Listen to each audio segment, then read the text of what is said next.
झारखंड विधानसभा चुनाव से पहले सत्ताधारी दल झारखंड मुक्ति मोर्चा अपनी उपलब्धियां गिना रहा है। चुनावी दौर में ऐसा करना आम बात है। मुख्यमंत्री हेमंत सोरेन की पार्टी राज्य की पेंशन स्कीम को भुनाने की कोशिश कर रही है। इसमें उन्हें साथ मिला है उनके साथ गठबंधन में शामिल कांग्रेस का।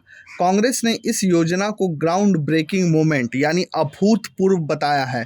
पार्टी के सीनियर नेता जयराम रमेश ने कहा है कि झारखंड में जेएमएम और कांग्रेस सरकार की पेंशन योजना भारत की सामाजिक सुरक्षा संरचना को बनाए रखने की दिशा में एक जरूरी कदम है।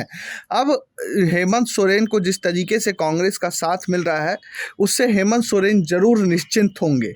झारखंड सरकार पेंशन के रूप में सभी पात्र लोगों को प्रति माह 1,000 रुपये देती है।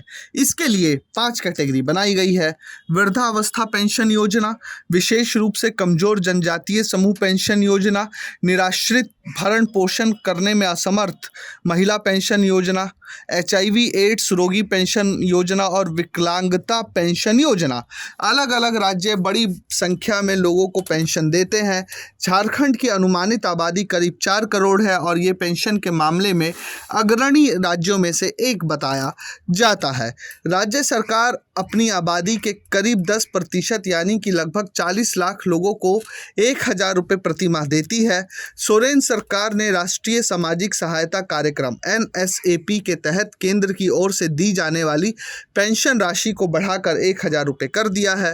केंद्र झारखंड में 12.43 लाख लाभार्थियों को 3 श्रेणियों के तहत 200 रुपये से लेकर 500 रुपये तक की पेंशन देता है। केंद्र सरकार वृद्धावस्था पेंशन, विधवा पेंशन और विकलांगता पेंशन देती है। NSP पेंशन को बढ़ाने का खर्च झारखंड सरकार वहन करती है, यानी कि इस पर पड़ने वाले अतिरिक्त भार का भुगतान राज्य सरकार की ओर से किया जाता है।